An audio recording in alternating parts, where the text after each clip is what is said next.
Habakkuk. The burden which Habakkuk the prophet did see. O Lord, how long shall I cry, and thou wilt not hear?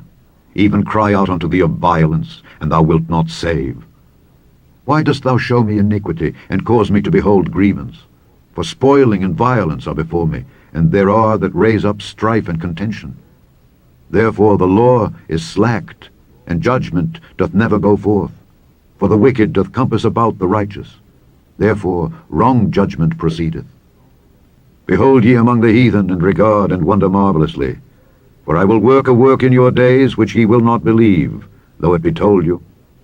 For lo, I raise up the Chaldeans, that bitter and hasty nation, which shall march through the breadth of the land, to possess the dwelling places that are not theirs.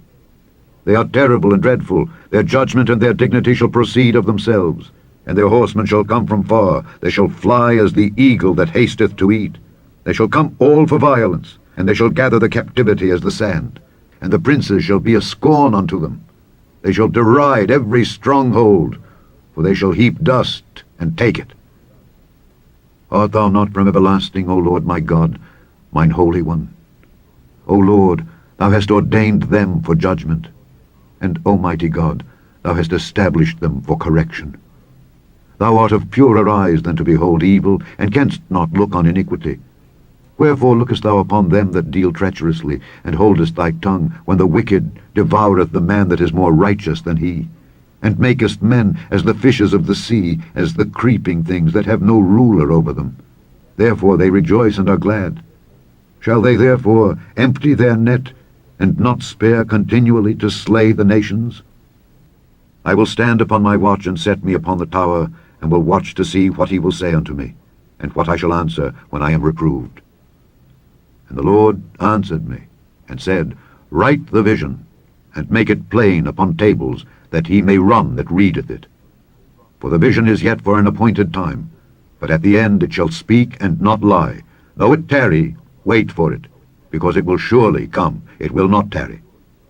Behold, his soul which is lifted up is not upright in him. He is a proud man, neither keepeth at home, who enlargeth his desire as hell, and is as death, and cannot be satisfied, but gathereth unto him all nations, and heapeth unto him all people. Shall not all these take up a parable against him, and a taunting proverb against him, and say, Woe to him that increaseth that which is not his? Because thou hast spoiled many nations, all the remnant of the people shall spoil thee. Because of men's blood, and for the violence of the land, of the city, and of all that dwell therein. Woe to him that coveteth an evil covetousness to his house, that he may set his nest on high, that he may be delivered from the power of evil. Thou hast consulted shame to thy house by cutting off many people, and hast sinned against thy soul. For the stone shall cry out of the wall, and the beam out of the timber shall answer it. Woe to him that buildeth a town with blood, and stablisheth a city by iniquity. Behold, is it not of the Lord of hosts that the people shall labor in the very fire, and the people shall weary themselves for very vanity? For the earth shall be filled with the knowledge of the glory of the Lord, as the waters cover the sea. What profiteth the graven image, that the maker thereof hath graven it? The molten image, and a teacher of lies, that the maker of his work trusteth therein, to make dumb idols. Woe unto him that saith to the wood, Awake! Behold, it is laid over with gold and silver, and there is no breath at all in the midst of it. But the Lord is in his holy temple.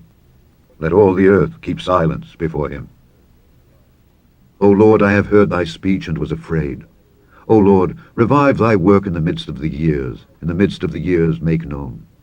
In wrath remember mercy. His glory covered the heavens, and the earth was full of his praise, and his brightness was as the light. He had horns coming out of his hand, and there was the hiding of his power. Before him went the pestilence, and burning coals went forth at his feet. He stood and measured the earth. He beheld, and drove asunder the nations, and the everlasting mountains were scattered, the perpetual hills did bow. His ways are everlasting. Was the Lord displeased against the rivers? Was thy wrath against the sea, that thou didst ride upon thine horses and thy chariots of salvation? Thou didst cleave the earth with rivers. The mountains saw thee, and they trembled. The overflowing of the water passed by. The deep uttered his voice, and lifted up his hands on high. The sun and moon stood still in their habitation. At the light of thine arrows they went, and at the shining of thy glittering spear. Thou wentest forth for the salvation of thy people, even for salvation with thine anointed. Thou didst walk through the sea with thine horses, through the heap of great waters. When I heard, my belly trembled. My lips quivered at the voice. Rottenness entered into my bones, and I trembled in myself, that I might rest in the day of trouble. When he cometh up unto the people, he will invade them with his troops. Yet I will rejoice in the Lord. I will joy in the God of my salvation. The Lord God is my strength, and he will make my feet like hinds' feet, and he will make me to walk upon mine high places. The end of Habakkuk.